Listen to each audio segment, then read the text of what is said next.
ایک خدا کی ولادت کرے، خدا کے بیٹے کی ولادت کرے، تو اس اعتبار سے اہل اسلام کے نزدیک اس دن کی کیا حیثیت ہے، یہ منانا چاہیے یا نہیں؟ اور اس طرح کے جو دیگر تہوار کافروں کے ہیں، ہولی دیوالی، اسے منانا چاہیے یا نہیں، یہ بات آج کہتے ہیں۔ اللہ تعالیٰ نے قرآن مجید میں سورہ اخلاص نازل فرمائی، وہ کیا ہے؟ قل محبوب آپ فرما دیجئے هو اللہ احد، اللہ ایک ہے، اللہ الصمد، وہ بے نیاز ہے، کسی کا محتاج نہیں ہے، اپنے احکام میں، اپنی شان میں، اس دنیا کا نظام چلانے میں، اپنی تخلیق میں، اپنے رزاقیت میں، اپنی رحمانیت میں، اپنی غفاریت میں، اپنی قہاریت میں، اپنی تمام تر صفات میں کسی کا محتاج نہیں۔ لم یلد ولم یولد، نہ ہی اس کے ہاں کوئی اولاد، نہ وہ کسی کی اولاد۔ ولم یکن لہ کفوا احد، کوئی اس کے جوڑ کا نہیں ہے، کوئی اس کی برابری کا نہیں ہے، کوئی اس کا ہمسر نہیں۔ یہ اللہ تبارک و تعالی نے ہمیں اسلام کا نظریہ اور عقیدہ دیا کہ اللہ تبارک و تعالی اولاد سے پاک ہے، اور حقیقت بات ہے کہ ہم اللہ کے لیے کیا عقیدہ رکھتے ہیں کہ وہ ہمیشہ سے ہمیشہ رہے گا۔ اللہ سے متعلق پیدائش کا تصور نہیں ہے ہمارے، جو چیز پیدا ہو جائے وہ حادث ہے، جو چیز پیدا ہو جائے وہ خدا نہیں ہو سکتی۔ حضرت عیسیٰ علیہ السلام پیدا ہوئے، خدا نہیں ہو سکتے۔ اللہ تبارک و تعالی اولاد سے پاک ہے، اور اس سورت کا نام سورہ اخلاص رکھا۔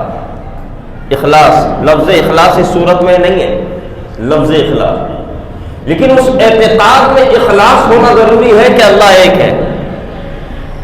اللہ تعالی سے متعلق نظریے میں، عقیدے میں انتہائی اخلاص کا ہونا ضروری ہے کہ جو دوسرا نظریہ ہو اس کے خلاف اس کی ذرہ برابر تاثیر بھی آپ کے عقیدے میں نہ آ سکے، بالکل جدا، ذرا سی بھی ملاوٹ سے پاک یہ عقیدہ ہونا چاہیے۔ کون سا عقیدہ کہ اللہ ایک ہے؟ ان کے 3 خداؤں کا تصور ہے کہ اللہ تبارک و تعالی معاذ اللہ ثم معاذ اللہ، حضرت مریم علیہ السلام وہ انہیں بھی خدا مانا، اللہ تعالیٰ کی بیوی تصور کرتے معاذ اللہ، اور حضرت عیسیٰ علیہ السلام کو خدا کا بیٹا مانا۔ وجہ کیا ہوئی کہ حضرت عیسیٰ علیہ السلام کے والد نہیں ہیں، وہ کہتے ہیں حضرت عیسیٰ علیہ السلام کے والد نہیں ہیں۔ یہ حضور پاک علیہ السلام کے پاس بھی وفد آیا تو انہوں نے کہا تھا کہ حضرت عیسیٰ علیہ السلام کو ہم خدا اس لیے مانتے کیونکہ ان کے والد نہیں ہیں، تو حضور نے فرمایا ان کے والد نہیں ہیں تو یہ تمہارے لیے عجیب بات ہے نا، بڑی نشانی ہے۔ بولا ہاں، بولا حضرت آدم علیہ السلام کے تو والد والدہ دونوں نہیں ہیں، تو کیا انہیں بھی خدا مان لے گئے؟ وہاں تو اس سے زیادہ بڑا جو ہے کمال قدرت ہے کہ یہاں تو صرف والد نہیں ہے، وہاں تو نہ والد ہے نہ والدہ ہے۔ پتہ کیا چلا کہ پتہ یہ چلا کہ اللہ تبارک و تعالیٰ نے یہ سسٹم تو ضرور بنایا لیکن اللہ اس سسٹم کا محتاج نہیں ہے۔ شان اس کی وہی ہے کن فیکون، کہ جو وہ کام کرنا چاہے صرف کن فرماتا ہے وہ کام ہو جاتا ہے۔ یہ تو ہمارے لیے اس نے اسباب بنائے ہیں، دارالاسباب میں، سنیے دارالاسباب، تو اس کے لیے یہ ولادت تولد کا سلسلہ اس طرح چلا، لیکن رب تھوڑی اس کا محتاج ہے۔ تو رب جب اس کا محتاج نہیں تو اس کے ہاں بھی یہ سلسلہ نہیں، یہ اس نے مخلوق کے لیے بنایا۔ یہاں پر 5 قسم کے عقائد شرکیہ کا رد فرمایا اللہ تعالیٰ، قل هو اللہ احد، ابو باپ فرما دیجئے کہ اللہ ایک ہے۔ ایک تو یہ کہ اس کائنات کا معبود و خالق اللہ ہے، دوسرا یہ کہ ایک ہے، نہ 2 خدا نہ 3 خدا، اللہ ایک ہے۔ زمین کا بھی وہی رب ہے، آسمان کا بھی وہی رب، اول کا بھی وہی رب ہے، آخر کا بھی وہی رب ہے، دنیا کا بھی وہی رب ہے، آخرت کا بھی وہی رب ہے۔ ایک مقام پر فرمایا کہ اللہ نے کہ اگر اس کائنات میں 2 خدا ہوتے تو کائنات کا نظام درہم برہم ہو جاتا۔ ہم ایک ٹیم، ایک جماعت نہیں چلا سکتے اگر 2 افراد کو ایک ہی عہدہ دے دیا جائے، ایک فرد کو ایک عہدہ دیا جاتا ہے، سسٹم صحیح چلانے کے لیے، تاکہ وہ فیصلہ کرے اور باقی سب اس کے آگے سر جھکا دے۔ جب بحث و مباحثہ کر کے کسی ایک پوائنٹ پر جمع ہو تو اگر ایک ہی عہدے پر دو افراد کھڑے کر دے تو ہم سسٹم چھوٹا سا نہیں چلا سکتے۔ اللہ تعالیٰ فرما رہا کہ یہ جو تمہاری دنیا کا سسٹم چل رہا ہے ایک اللہ چلا رہا، اور یہ سسٹم کا درست طریقے سے چلنا جیسے اس بات کی دلیل ہے کہ اللہ ایک ہے، اسی طرح اس بات کی بھی دلیل ہے کہ اس کائنات کو چلانے والا کوئی رب ہے۔ جس طرح دو کے تحت یہ سسٹم نہیں چل سکتا، اسی طرح بغیر کسی خالق کے بھی یہ سسٹم نہیں چل سکتا۔ اس سسٹم کا درست طریقے سے چلنا، صبح شام ہونا، دن اور رات ہونا، سردی گرمی کا موسم جو ہے ایک ترتیب کے ساتھ آنا، یہ اس بات کی بین دلیل اور بڑی نشانی ہے کہ اس کائنات کو چلانے والا کوئی رب ہے، کوئی اللہ۔ آج کل منکرین خدا جو لوگ ہوا کرتے ہیں ان کی بھی تعداد بڑھتی جا رہی، خدا کا انکار کرنے والے لوگ پیدا ہو گئے، اور ہمارے معاشرے میں بھی اس کی تعلیمات جو ہے وہ چوری چھپے رائج کی جانے لگی ہے۔ اگرچہ نام وہ نہ رکھیں لیکن یہ یاد رکھو کہ ایسے لوگوں سے بچنا ہے۔ خدا کی عظمت، خدا کی بڑائی، خدا کی حمد و ثنا یہ ایک مسلمان کی شان ہے بیان کرنا۔ اب خدا کے متعلق گستاخانہ جملے چلنے لگے ہیں، خدا کی رحمتوں کا، خدا کی قدرتوں کا انکار کیا جانے لگا ہے۔ یہ بات اسی طرف لے جانے والی ہے۔ تو یہاں پر یہ اللہ تبارک و تعالیٰ نے دو چیزوں کا رد فرمایا ہے کہ جو عقائد شرکیہ تھے۔ پھر فرمایا اللہ الصمد، اللہ اپنی بادشاہی میں کسی کا محتاج نہیں ہے، وہ بے پرواہ ہے، اسے کسی کی ضرورت نہیں ہے۔ تمام خلق اللہ کی محتاج، اللہ کسی کا محتاج نہیں۔ یہ اس وقت کا عقیدہ تھا کہ اللہ خالق تو ہے لیکن جن بتوں کی ہم عبادت کرتے ہیں ان بتوں کا اللہ محتاج ہے اتنے بڑے سسٹم کو چلانے کے لیے۔ اللہ کسی کا محتاج نہیں۔ لم یلد ولم یولد، یہاں پر ان کا رد کیا جو خدا کے ہاں بیٹا مانتے ہیں یا بیٹی مانتے ہیں۔ اس وقت ایسے لوگ موجود تھے، عیسیٰ علیہ السلام کو اللہ کا بیٹا کہنے والے، حضرت عزیر علیہ السلام کو اللہ کا بیٹا کہنے والے، فرشتوں کو اللہ کی بیٹیاں کہنے والے۔ اللہ تعالیٰ نے سب کا رد فرمایا، نہ ہی اس کے ہاں کوئی اولاد نہ وہ کسی کے اولاد۔ خدا کے ہاں اولاد ہوتی نہیں، جو اولاد ہو، جو تولد ہو، جو پیدا ہو، وہ خدا نہیں ہو سکتا۔ تو حضرت عیسیٰ علیہ السلام کے معاملے میں یہ بات یاد رکھیے کہ حضرت عیسیٰ علیہ السلام پیدا ہوئے اور جو پیدا ہوتا ہے وہ خدا نہیں ہوتا۔ یہی ہم حضور پاک علیہ الصلوۃ والسلام کی ولادت منا کر بتاتے ہیں کہ ہم حضور کی ولادت منا رہے ہیں، حضور کی پیدائش منا رہے ہیں۔ حضور کی پیدائش منانا یہ اس بات کی دلیل ہے کہ ہم حضور کو خدا نہیں مانتے، کیونکہ لم یلد ولم یولد پر ہمارا ایمان ہے کہ خدا پیدا نہیں ہوتا۔ اور ہم جس طرح حضور کی ولادت مناتے ہیں تو اس کا مطلب یہ ہے کہ حضور کو ہم خدا نہیں مانتے۔ ہاں وہ عیسائی وہ پیدا بھی مانتے اور خدا بھی مانتے، نظریہ ان کا غلط ہے، عقیدہ ان کا غلط ہے، ہم پر ان کے عقیدے کا الزام نہیں۔ وَلَمْ يَكُنْ لَهُ كُفُوًا أَحَدٌ، کوئی اللہ تعالیٰ کے جوڑ کا نہیں ہے، کوئی برابری کا نہیں ہے، کوئی ہمسری کرنے والا نہیں۔ تو عیسائیوں کے متعلق جو حضرت عیسیٰ علیہ السلام کے متعلق عیسائیوں کا عقیدہ ہے، اس کا رد خود حضرت عیسیٰ علیہ السلام کی زبان سے اللہ تعالیٰ نے اپنے پاک کلام میں بیان فرمایا۔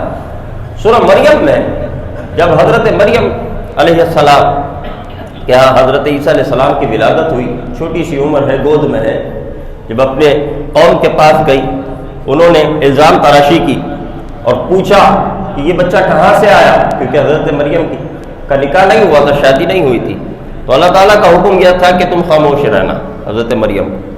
حضرت عیسیٰ علیہ السلام جو ابھی گود میں ہے، حضرت عیسیٰ علیہ السلام کو اللہ تعالیٰ نے قوت گویائی عطا فرمائی اور آپ نے وہاں قوم کے لوگوں سے خطاب کیا، کلام کیا۔ وہ کلام کیا تھا؟ حضرت عیسیٰ علیہ السلام کا فرمان قرآن مجید میں موجود ہے، قال انی عبد اللہ۔ حضرت عیسیٰ علیہ السلام نے فرمایا میرے متعلق پوچھتے ہو میں کون ہوں؟ میں اللہ کا بندہ ہوں۔ خدا نے کہا اپنے آپ کو اللہ کا بندہ ہوں. آتانی الکتاب، اللہ تعالیٰ نے مجھے کتاب عطا کی ہے. وجعلنی نبیا، اللہ نے مجھے نبی بنایا ہے. وجعلنی مبارکا اینما کنت، اللہ نے مجھے برکت والا بنایا ہے، میں جہاں بھی رہوں. یہ نبی کی شان ہوتی ہے. وَأَوْصَانِي بِالصَّلَاةِ وَالزَّكَاةِ مَا دُمْتُ حَيًّا، میں جب تک زندہ ہوں اللہ نے مجھے نماز اور زکوٰۃ کا حکم ارشاد فرمایا. وقت کا نبی بھی کہہ رہا ہے کہ زندگی بھر کے لیے اللہ نے مجھے نماز اور زکوٰۃ کا پابند کیا ہے. تو جب نبی پابند ہوتا ہے اور امتی خود کو آزاد سمجھے، یہ امتی کی غلطی ہے. اس کے بعد فرمایا وَبَرًّا بِوَالِدَتِي، اپنی والدہ کے ساتھ بھلائی حسن سلوک کا اللہ نے مجھے حکم دیا. نبی کو اللہ نے حکم دیا کہ اپنے والدہ کے ساتھ بھلائی کریں، حسن سلوک کریں. تو ہم بھی جو ہے اس بات کے پابند ہیں اپنے والدین کے ساتھ حسن سلوک اور بھلائی کریں. وَلَمْ يَجْعَلْنِي جَبَّارًا شَقِيًّا، اور اللہ تعالیٰ نے مجھے سخت اور تنگ دل نہیں بنایا ہے.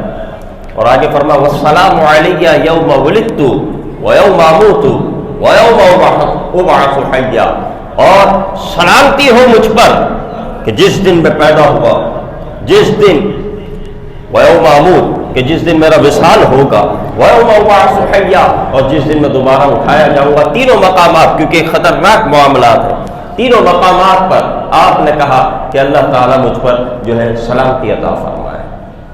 اب دیکھیں یہاں ولادت کا بھی ذکر، یہاں وصال کا بھی ذکر اور دوبارہ اٹھائے جانے کا بھی ذکر حضرت عیسیٰ علیہ السلام کی زبان سے.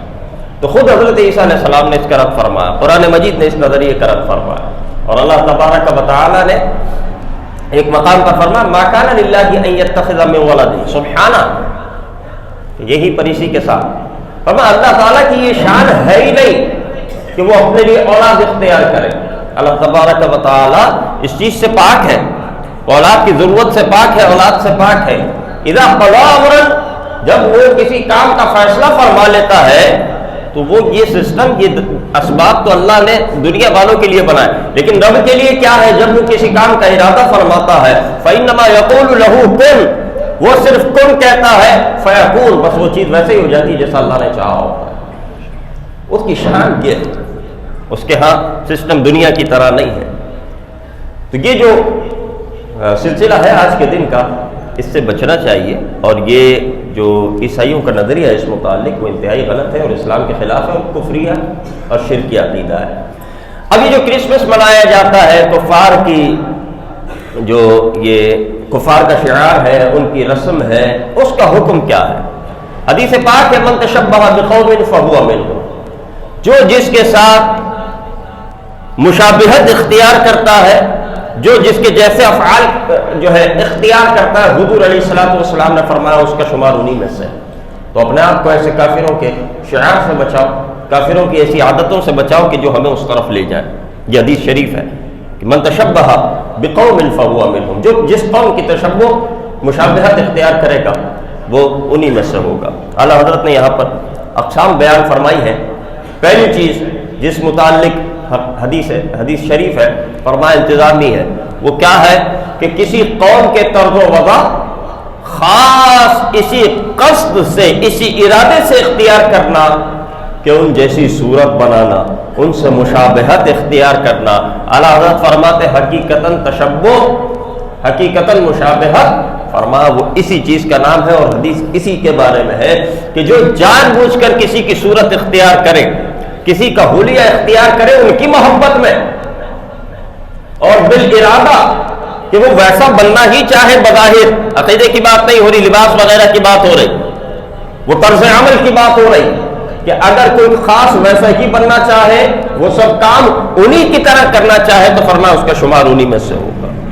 اب آج کرسمس کو دیکھ لیجئے آپ کہ بہت سے لوگ، ہر شخص تو نہیں کہ بہت سے لوگ انہی کو راضی کرنے کے لیے اور بالارادہ وہ لباس اختیار کر لیں، وہ رسومات ادا کریں، وہ الفاظ اختیار کریں کہ جو مبارکباد کے کہ جو کرسمس کی مبارکباد دیا کرتے ہیں، تو کرسمس کا مطلب ان کے ہاں کسی نبی کی ولادت، کسی بندے کی ولادت نہیں ہے، بلکہ خدا کی ولادت ہے. یہ جملہ ہی جو ہے ان کے نظریے کے مطابق شرکیہ ہوگا. تو آپ کوئی اختیار کرے گا تو اس پر وہی حکم لگے. اس کا یہ دن اسی طرح منانا کفر ٹھہرے گا. اور اس کے علاوہ دیگر قسمیں بھی ہیں. فرمایا کہ ارادہ تو نہیں ہے، ان کے جیسا بننے کا ارادہ نہیں ہے، لیکن اس قوم کو محبوب سمجھتا ہے، اس قوم کو اچھا سمجھتا ہے اور محبوب جان کر ان سے مشابہت کو پسند کرتا ہے. تو فرمایا ایسی مشابہت بدعتی کے ساتھ ہوگی تو بدعت ہوگی، کافر کے ساتھ ہوگی تو کفر ہوگی. ان کے ان مذہبی شعار کو، معاملات کو اچھا جان کر اختیار کرنا. خود کافر ہونا نہیں چاہتا، خود عیسائی ہونا نہیں چاہتا، لیکن عیسائیوں کی اس رسم کو، کیونکہ یہ کفریہ رسم ہے، اس رسم کو اچھا سمجھ کر اور ان کی محبت میں اگر کوئی یہ رسم اپناتا ہے تو فرمایا جو اس قوم کا حکم ہوگا وہ حکم اس پر لگے گا. تو اگرچہ لوگ کافر ہونا نہیں چاہتے، عیسائی ہونا نہیں چاہتے، عیسائی بننا نہیں چاہتے، لیکن عیسائیوں کی محبت میں اگر وہ یہ چیز اختیار کریں گے تو وہی حکم لگے گا ان پر. پھر کہا کہ اگر کسی ضرورت کی وجہ سے کبھی کوئی عمل اختیار کرتا ہے تو اس میں حکم تھوڑا ہلکا ہے، بشرطے کہ ضرورت غالب ہو اور اس چیز کی برائی ہلکی ہو. اگر اس چیز کی برائی بڑی ہے تو بھی ضرورت کا اعتبار نہیں ہوگا. پھر فرمایا کہ نہ اچھا سمجھتا ہے نہ کوئی ضرورت ہے، بس دنیاوی نفع کے لیے یا ایسی تفریح کے لیے یا فیشن کے طور پر کہہ لیں، اسٹائل کے طور پر کہہ لیں، اگر کسی کی پیروی کر رہا ہے تو بھی جائز نہیں ہے اگر وہ کافروں کا شعار، کافروں کی پہچان ہو. اب لباس کی اگر ہم بات کریں نا یہاں پر، تو جو لباس دیکھ کر یہ سمجھا جائے کہ یہ کوئی کافر آ رہا ہے، ایسا جب کوئی لباس ہوگا نا تو وہ ان کا شعار ہوگا، تو ایسا لباس پہننا ممنوع ہوگا. ہاں جو ہمارے یہ پینٹ شرٹ وغیرہ لباس کافروں کا ہی ہے، لیکن آج کے دور میں کسی پینٹ شرٹ والے کو دیکھ کر یہ نہیں تصور آتا کہ شاید کوئی کافر آ رہا، بلکہ مسلمانوں میں عام ہو چکی ہے. تو یہ چیزیں اور ہیں کہ یہ مسلمانوں میں عام ہو چکی ہے، اسے دیکھنے کے بعد کہ کافر اور مومن کا فرق جو ہے دماغ میں نہیں آتا ہے، بلکہ انسان جو ہے کسی ایسے لباس والے کو مسلمان ہی سمجھتا ہے. تو ٹھیک ہے، اس بنا پر یہ حرام نہیں ہوگا، لیکن جو بڑی چیزیں ہیں کہ جو نشانیاں ہی کافروں کی بنی ہوئی ہیں، ایسے جملے، ایسے لباس، ایسی رسمیں، ایسے افعال، وہ تمام کے تمام حرام ہو، چاہے فی نفسی ان میں کوئی خرابی نہ بھی ہو. تو یہ اصول اعلیٰ حضرت نے بیان فرمایا کہ جب آپ کسی کی محبت میں اختیار کرتے ہیں تو پھر وہ کام اگر کافروں کا ہے اور کفریہ ہے تو وہ کفر ہی ٹھہرے گا. اور یہ کرسمس جو ہے، اس میں آپ ساری معاملات کو، سارے تقاضوں کو ایک طرف کر بھی دینا تو فی نفسی ہی اس میں خرابی ہے، بذات خود خرابی ہے. اور وہ کیا ہے؟ وہ شرکی عقیدہ ہے کہ ان کے ہاں خدا کی ولادت ہے، بندے کی ولادت پر وہ نہیں منا رہے، وہ نبی کی ولادت پر نہیں منا رہے، وہ خدا کی ولادت پر منا رہے. اللہ تبارک و تعالیٰ نے ہمیں ایسے تمام معاملات سے منع فرمایا ہے، حتیٰ کہ کفار کی محبت تو محبت ہے، دوستی سے بھی منع فرمایا. اللہ تعالیٰ نے فرمایا لا يتخذ المؤمنون الکافرین اولیاء من دون المؤمنین. مومنوں کو یہ لائق نہیں ہے کہ وہ کافروں سے دوستی کریں اور مومنین کو چھوڑ دیں. مسلمانوں کو چھوڑ کر کافروں سے دوستی کرنا اللہ تعالیٰ نے یہ منع فرمایا، حرام قرار دیا ہے.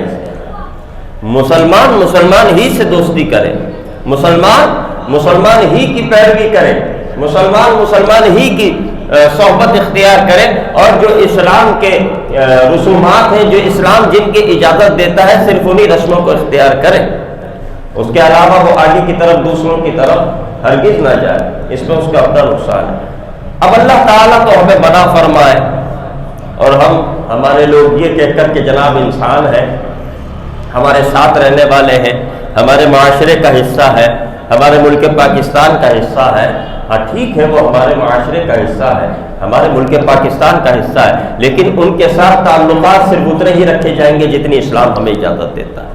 اسلام کتنی اجازت دیتا ہے کہ اگر آپ کے سلطنت اسلامیہ کے تحت کوئی لیگل طریقے سے اگر رہ رہا ہے تو ٹھیک ہے وہ رہ سکتا ہے، بشرطے کہ وہ اسلام کے خلاف کارروائیوں میں ملوث نہ ہو، اسلام کے خلاف بات نہ کرتا ہو، اسلام کے خلاف کارروائیوں میں ملوث نہ ہو، تو ٹھیک ہے وہ اپنی عبادت بھی کر سکتا ہے، لیکن اپنی عبادت شرکیہ کا اعلان نہیں کر سکتا۔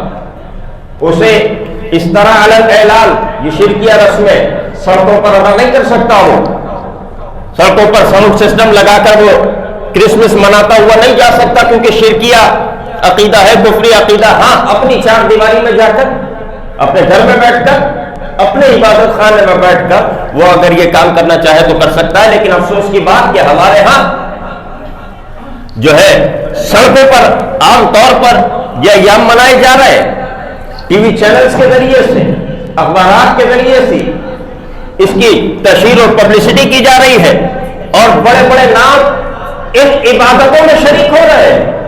کوئی کرسمس میں جا کر کیک کاٹ رہا ہے، معاذ اللہ، کوئی جا کر کے ہولی دیوالی میں شریک، نہ صرف شریک ہو رہا، تیاریاں کی جا رہی ہے۔ خود کو مسلمان کہنے والے بتوں کی عبادتوں میں جا کر شریک ہو رہے ہیں۔ جناب ہولی میں گئے، دیوالی میں، ہولی دیوالی کا مسئلہ نہیں، پیچھے جو تم اس کی عبادت میں شریک ہوئے، اس کے بعد تمہارے ایمان کا کیا حال رہا یہ سوچا ہے؟ اس کے بعد تو تم پر کلمہ پڑھنا لازم ہوگا۔ کوئی چادر چڑھا رہا ہے، کوئی پوجا کر رہا ہے، کوئی مندر کی جناب اوپننگ کر رہا ہے۔ ارے مسجدوں کو تو تم تالے لگانے کے در پہ ہو گئے، مسجدوں سے اٹھنے والی اللہ اکبر کی صدائیں تمہیں بری لگنے لگی ہے، اور کرسمس کی آوازیں تمہیں اچھی لگنے لگی ہیں، ہولی دیوالی کا شور تمہیں پسند آنے لگا ہے۔ تمہارا وزیر بیٹھ کر جب بھونکتا ہے، مدارس کے خلاف بھونکتا ہے، جب اس کی زبان کھلتی ہے مسجدوں کے خلاف کھلتی ہے، علماء کے خلاف کھلتی ہے، اور ہولی دیوالی منانے کے لیے، کرسمس منانے کے لیے تم سب سے آگے کھڑے ہوتے ہو، تو تم مسلمان ہو یا نہیں پہلے یہ تو فیصلہ کر لو، اپنے ایمان کی فکر کرو۔ تو یہ سارے معاملات جو ہے بالکل اسلام اس کی اجازت نہیں دیتا۔ انسانیت کیا ہے یہ کوئی دوسرا بتائے گا ہمیں، یہ مغربی دنیا ہمیں انسانیت بتائے گی کہ جہاں جو ہے ماں کا احترام نہیں ہے، ماں کو باپ کو بوڑھا ہونے کے بعد اولڈ ہاؤس میں چھوڑ آتے ہیں، وہ بتائیں گے انسانیت کیا ہے۔ جہاں بہن اور بھائی میں کوئی فرق نہیں ہے، وہ بتائیں گے کہ انسانیت کیا ہے۔ جہاں بیٹی کے سر پر چادر محفوظ نہیں ہے، بیٹی کا احترام محفوظ نہیں ہے، وہ قوم ہمیں بتائے گی انسانیت کیا ہے۔ ارے انسانیت اسلام تمہیں بتائے گا انسانیت کیا ہو، اور پہلے بھی اسلام ہی نے بتایا کہ جب ماں کو بازار میں فروخت کر دیا جاتا تھا، اسلام نے بتایا ماں کے قدموں میں جنت ہے، یہ انسانیت ہے۔ جہاں بہن کی آبرو محفوظ نہیں رہتی تھی، وہاں اسلام نے آ کر بتایا کہ بہن تمہاری آبرو اور عزت ہے۔ جہاں بیٹی کو زندہ دفن کر دیا جاتا تھا، وہاں اسلام نے بتایا کہ بیٹی جو ہے، بیٹی کی دیکھ بھال اور اس کی اچھی پرورش تمہیں جنت میں حضور کا قرب عطا کرے گی۔ تو یہ انسانیت کا رونا رونے والے اسلام کے تحت انسانیت ہے، انسانیت کے تحت مذہب اسلام نہیں ہے۔ تو یہ صرف انسانیت کا چورن بیچا جا رہا ہے، یہ چیز، یہ نظریہ انسانیت سے دور لے جا رہا ہے۔ آج دیکھو انسانیت مرتی چلی جا رہی ہے، کیوں؟ کیونکہ ہم مغربی دنیا کے جو ہے پیروکار بنے بیٹھے ہیں۔ انسانیت کی معراج، انسانیت کا معیار یہ پہلے بھی اسلام نے دیا تھا۔ اسلام جو ہے انسان کی کوئی اوقات نہیں تھی، اس وقت اسلام نے آ کر بتایا کس کا کیا حق ہے۔ اسلام اپنوں کا بھی حق بتاتا، پرایوں کا بھی حق بتاتا کہ جس کا جو حق ہے وہ اسلام دیتا، لیکن اسلام اس کی اجازت نہیں دیتا کہ آپ دوسرے مذہب والوں کی پیروی شروع کرتے ہیں۔ اسلام کہتا ہے کہ جو آپ کے درمیان رہتے ہیں، اگر وہ اسلام کے خلاف ملوث نہیں ہے کارروائیوں میں، تو ان کی جان و مال کا تحفظ کیا جائے گا، بالکل، لیکن ان کی عبادات میں، ان کی مذہبی رسومات میں شریک ہونا تو ممنوع ہی رہے گا۔ تو اللہ تبارک و تعالیٰ نے بھی اس کے متعلق جو ہے حکم ارشاد فرما دیا۔ حضور پاک علیہ السلام کے پاس عیسائی وفد آتے تھے اور وہ پوچھتے تھے کہ آپ کا عقیدہ حضرت عیسیٰ علیہ السلام کے بارے میں کیا ہے؟ تو کبھی حضور علیہ السلام نے سمجھوتے والے بات نہیں فرمائی، کبھی حضور علیہ السلام نے کوئی عقیدہ چھپا کر بیان نہیں کیا ہے۔ حضور علیہ السلام نے علیہ اس وقت بھی ارشاد فرمایا کہ حضرت عیسیٰ علیہ السلام اللہ کے بندے، اس کے نبی، اس کے رسول، اس کے محبوب ہیں۔ کہیں یہ جو ہے آپ نے اس بات کو چھپایا نہیں ہے۔ اب جسے حق تسلیم کرنا ہے کرے، نہیں تو جائے۔ کہ اسلام کہے کہ میں حق تسلیم کر لو ورنہ جنگ کے لیے تیار ہو جاؤ، اسلام نے مزاج ہی یہ دیا تو کبھی حضور پاک علیہ الصلوۃ والسلام نے جو ہے جس وقت اسلام کمزور تھا اس وقت بھی عقیدے کو چھپایا نہیں ہے.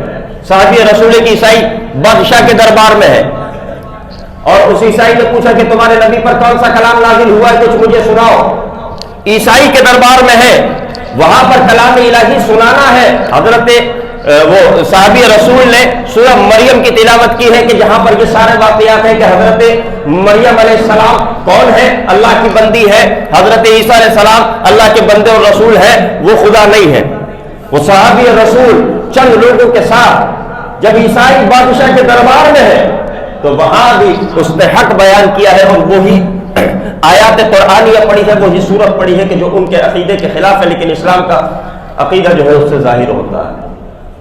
تو یہ سب جو سلسلے ہے بالکل وہ لفظ بھی اپنی زبان پر مت لانا, تفریح میں بھی اس طرف مت نکلنا, اور جو جا رہا ہے اسے روکو. تمہارا فرض بنتا ہے, کیا ہوگا پلٹ کر وہ جواب میں تمہارا مذاق اڑا دے گا, بس تو دین کے لیے اڑوا لو مذاق, لیکن اس کے اسلام کی حفاظت کرو, اس کے عقیدے کی حفاظت کرو. تو تمہارا مسلمان بھائی ہے, تم پر لازم ہے اسے روکنا جو جا رہا ہے, اور خود بھی جو ہے بچ کر رہو. صرف کافروں کے یہ تہوار کہ جو ان کے مذہبی اور کفریہ شرکیہ ہے, جانا تو بہت دور کی بات ہے, صرف اچھا سمجھ لینا ہی انسان کو اسلام سے باہر کر دیتا, صرف اسے اچھا کہنا ہی اسلام سے باہر کر دیتا. اور اگر کوئی یہ کہے کہ جناب صرف کیک کاٹنے میں شریک ہوئے, صرف کیک ہی تو کاٹا ہے, اپنے بچے کی ولادت پر بھی تو کیک کاٹتے ہیں, تو میرے دوست نظریے کا فرق ہوتا ہے. یہاں پر تو اپنے بچے کی ولادت کے لیے کیک کاٹتا ہے نا, تو اس میں ہم بھی کہہ دیتے ہیں کہ اگر کوئی خلاف شرع رسم نہیں ہے تو جائز ہے. یہ قید لگا کر ہم کہتے ہیں سالگرہ منانے پر, کیک کاٹنے پر, کہ اگر کوئی خلاف شرع رسم اس میں نہ ہو تو ٹھیک ہے, اتنا عمل جائز ہے. لیکن وہاں تو خلاف شرع خلاف اسلام موجود ہے کہ وہاں کسی کے جو ہے کسی انسان کے بیٹے کے لیے کیک نہیں کاٹا جا رہا, خدا کے جو ہے بیٹے کے لیے کیک کاٹا جا رہا ہے. وہاں تیرے بیٹے کی ولادت پر کیک نہیں کاٹا جا رہا, وہاں خدا کی ولادت پر کیک کاٹا جا رہا ہے. ہاں یہ ہو سکتا ہے. اب دیکھو ہمارے یہاں 12 ربیع الاول پر بھی کیک کاٹے جانے لگے, اگرچہ یہ جائز ہے, لیکن یہ ممکن ہے کہ آج کوئی کھڑا ہو کر کہہ دے کہ جناب اپنے نبی کی ولادت پر بھی تو کاٹتے ہو, تو ان کے نبی کی ولادت پر کاٹ لیا جائے. لیکن بس یہ یاد رکھنا کہ جہاں نبی کی ولادت پر ہمارے ہاں یہ سلسلہ ہوتا ہے, لیکن تمہارے نبی کی ولادت پر نہیں, خدا کی ولادت پر ہوتا ہے. نظریے کا بہت بڑا فرق ہے.